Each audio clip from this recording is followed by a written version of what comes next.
Class, today we're going to talk about sedimentary rocks. You're going to be taking notes on this part of your rock note sheet about sedimentary rocks.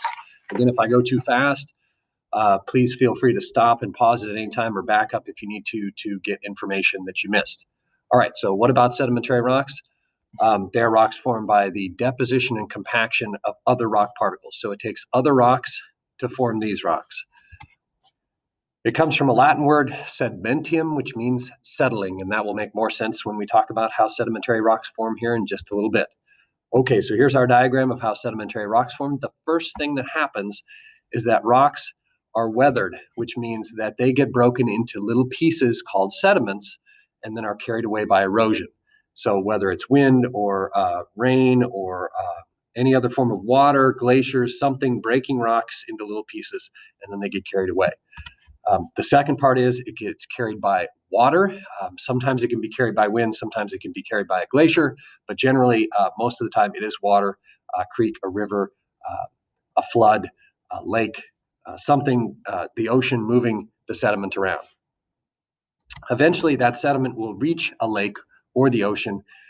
In the river, there's lots of energy to carry particles, so it carries larger particles of sediment along as it moves in the river, but when the river hits a lake or the ocean, that energy to carry particles decreases by quite a bit, and so then those particles can't be carried and they settle down to the bottom of the lake or the ocean. And at that point, then they start to build up one layer on top of the other, and it squeezes the bottom layers and compacts them into rocks.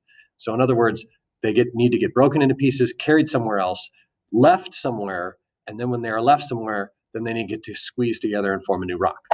That's how we get sedimentary rocks. Okay, so what are the properties of sedimentary rocks? What would you look for? You would look for pieces of rock stuck together. So it could be small pieces like sand or silt. It could be large pieces like rock stuck together. Normally they are evenly spread, again, so we don't have stripes and we don't have globs. It's kind of even distribution. They could be biological in nature, like coal, meaning that they were formed from plants. They're going to tell us the history of the area. So they're going to tell us, was a lake there, was a desert there, was an ocean there, was a swamp there. Those are things that sedimentary rocks are going to tell us. They have a wide variety of colors, so they can be greens, purples, yellows, tans, white, all kinds of stuff. So they're not really locked into one type of coloring. And they can also have fossils in them, traces, ripple marks, things that are preserved in those sedimentary pieces as they were pressed together and formed. Tell us about what was going on then. Okay, they form in environments where erosion happens, and this happens because it makes sediments, those little pieces that are carried somewhere else, and then they are deposited they can be deposited in seas and lakes, riverbeds and deserts. These are all the environments that sedimentary rocks form in. Generally speaking, they're environments that involve water. So it's a river, it's a stream, it's a lake, it's the ocean, it's a swamp.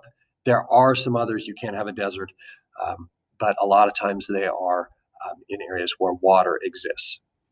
Okay, you're going to do a lab, again, just like you did with the igneous rocks. You're going to look at some pictures on a Google slide.